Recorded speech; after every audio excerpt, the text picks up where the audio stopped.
You hear the term pickup artist, what comes to mind? Is it the Robert Downey Jr. 90s hit movie? Was it even a hit? I don't know. But I do remember seeing the cover when I worked at Best Buy, so that's how I remember or think about it when I hear the term pickup artist. Or you might even think of this guy's face. He had a reality show some years ago, maybe even Neil Strauss, the author of the book that revealed the secrets of the underground world known as the game. In this video, I'll share my experience of meeting Neil and how meeting one of my heroes opened up my perspective on what is possible and beyond the normal. And of course, this video is titled Don't Meet Your Heroes because I still believe that to hold true, and I'll tell you at the very end what the exception is. Let's start on how I came across the book, The Game. A close friend of mine introduced me to the ultimate guide of how to attract any woman you want. This piqued my interest because up until that point, my interactions with women were just chalked up as being lucky. I had a look they liked, or I was just delusionally confident. But over time, I would talk myself out of being pursued or seen as someone valuable. I had a bit of neediness stemming from not having a well-balanced life outside of instant gratification hobbies like gambling, playing sports, watching sports, and drinking. The only thing I had going for me was that delusional confidence that would get me a few dates here and there, but I would always feel awkwardly stared at, stood up, or even ditched for someone else. It was frustrating. I was even on a date that I still remember vividly where my date ended up making out with the guy at the bar, and that was it for me.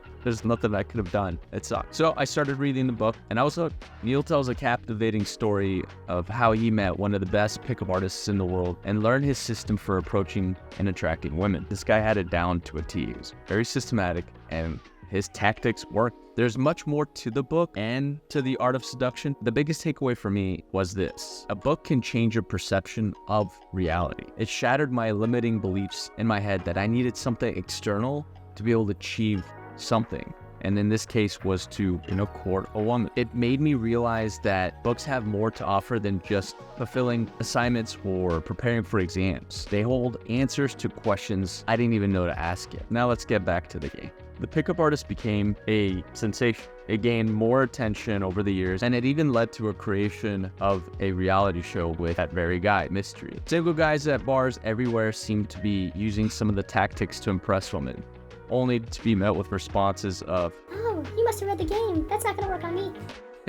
It became somewhat saturated, especially for those who only scratch the surface of the concepts of how to attract a woman. Yes, some guys do use psychological tactics and poor taste just to manipulate women, but those guys are missing the point. Sleeping around with multiple women won't fill the void, and there's scientific evidence to support this. It becomes harder to form a close bond with someone when you are finally ready to settle down. We'll go into more depth on the story as to how I was able to kind of augment and change my belief systems that would later on help me in my career. I've had a few friends also read the book that failed at implementing it in the real world and just moved on with their lives. One friend said it felt pretentious to do anything other than be yourself. I would argue that paying for fancy dates and telling a girl what she wants to hear in the hopes that she'll sleep with you is not being yourself. During my early days in LA, my roommate and business partner had a goal, not to only meet with Neil, but to collaborate with him and be part of his inner circle. He wanted to learn from the author himself on how he turned his life around, from just doing Monday writing assignments to becoming a maverick and writing New York Times bestsellers. Here's how he did it. And these little insights I think help in case there's someone out there that you're trying to learn from or connect with. So here's what my roommate did. He worked his way up by volunteering, assisting other coaches in that world in any facet that they needed help. And some of it included just cleaning around their apartment and volunteering on proofreading blog posts, among many other things, going to workshops. Those steps led him in. Once he got in, as a roommate, I noticed the hustle and motivation behind a true breakthrough of limiting beliefs, setting target goals, and exceeding all expectations. Going out in the field and applying some of these tactics to basically impress, because the business model banks on other coaches impressing and getting numbers and helping other guys do it. It's actually pretty heartwarming to see some guys that have no clue what they're doing, are very socially awkward, come up and say, like, this changed my life because, like, a girl will talk to me.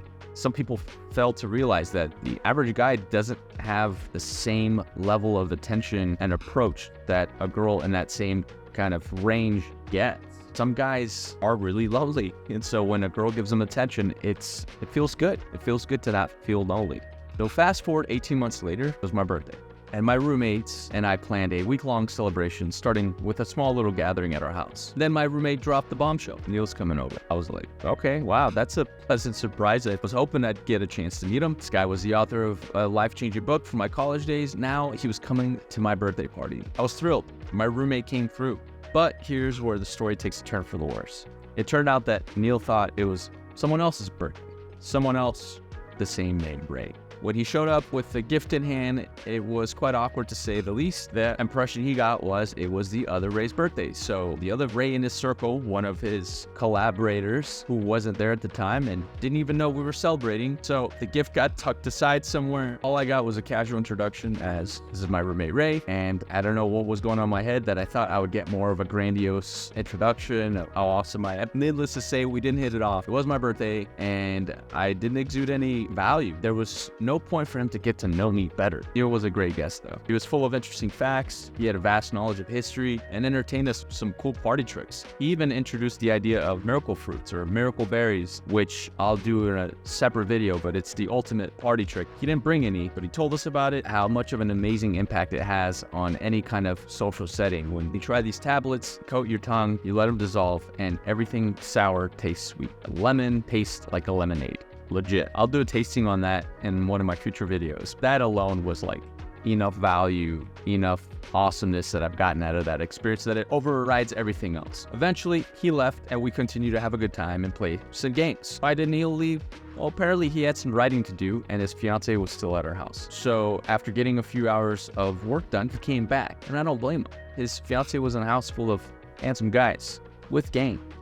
Point is that witnessing this behavior made me realize that Neil is human, just like all of us, albeit a lot more successful. He has an incredible dedication to his craft that he can break away from a party, do what he needs to do, then come back and be present in the moment. So what was my biggest takeaway from meeting my hero? At least one of them. Meeting your hero will not solve your problems. You may or may not feel good about it because the outcome of the situation is unpredictable. We have no idea what others are going through in their lives. Successful people can also feel the neediness vibe that people exude.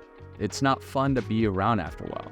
They want as much to be intrigued and stimulated with something interesting and have fun in their lives. I realized that the best thing I can do is follow my roommate's approach. Create value for myself by making other people's lives easier, help them save time, money, make them feel good about being around me. Around the same time, I also had an opportunity to meet with Owen, also known as Tyler Durden from Real Social Dynamics. Some of you might know these people, and if you don't, well, they're interesting people who have succeeded at running workshops and helping other people in some way communicate with the outside. The Real Social Dynamics group, RSD for short, they were a self-help consulting group that taught you how to become the party, so to speak. They're pretty good at what they did, and Owen had unshakable confidence. You can really tell he's worked on his outward appearance as far as the way he would communicate with people and how he would engage. So when we bumped into him on the street, he took time to chat with us for a while. I mentioned being excited about meeting a marketing guru that I looked up to in the world of online marketing. And then his response was, okay, then what? And I just kind of sat there and looked at him. And he said, yeah, then what? It finally clicked. Imagine you've achieved a high level of success that everyone strives for. Let's say you become a millionaire in real estate with a best-selling book. At a book signing, someone comes up to you and says, you're my hero. It's an awesome feeling to inspire someone, but then they linger and ask you, can I have lunch with you the next day to pick your brain? Well, what do? You might want to help this person, but what will a lunch actually do for them? And if you don't really truly know who they are, do you know what the outcome is going to be? Is it safe? Are they expecting you to change their lives overnight? Will they take action steps that you recommend? And if your goal is to reach as many people as possible with your message or have a mastermind group with people that are paying, it doesn't make sense to spend time with some stranger randomly somewhere simply because they're striving to get somewhere in life. It just doesn't make practical sense. To wrap that up, to have others seek you out or offer you advice and resources, you need to make a significant impact in your industry. What I learned meeting one of my heroes was adapt, learn what works, and incorporate it into your personality. Even with something like the game that's very surface-based, there are little things that you can learn and adapt into how to communicate, how to garner attention in a crowded room. And as long as you're doing it with a good intentions and good heart, I think it's fair game. My motto is just to be honest and be upfront. And then just don't learn the superficial tricks and hacks in hopes of changing your life overnight. You might have a couple of wins, but people are pretty smart. They'll eventually see through your tactics. And your bad habits will eventually creep up and diminish the wins that you've had. Another tip is to work on confidence building routines, such as going to the gym, improving your physical appearance as much as possible, a nice haircut, look at the trends, and all those little things make a big difference because it shows that you're at least making an effort to put together and maintain good hygiene. Bad breath is a deal breaker for everyone, regardless of how sharp your outfit looks. Eventually, when someone smells that bad breath, you're out. Lastly, repetition leads to success. As Malcolm Gladwell writes in his book Outliers, it takes approximately 10,000 hours of practice to achieve mastery. And 10,000 hours of thought will only get you so far. So make sure you take action. And in summary, be yourself. Focus on self-improvement, but don't be afraid to fail. Don't dwell on the past. Learn from your mistakes. And the next time you think about meeting one of your heroes, consider working on being one yourself first. Peace.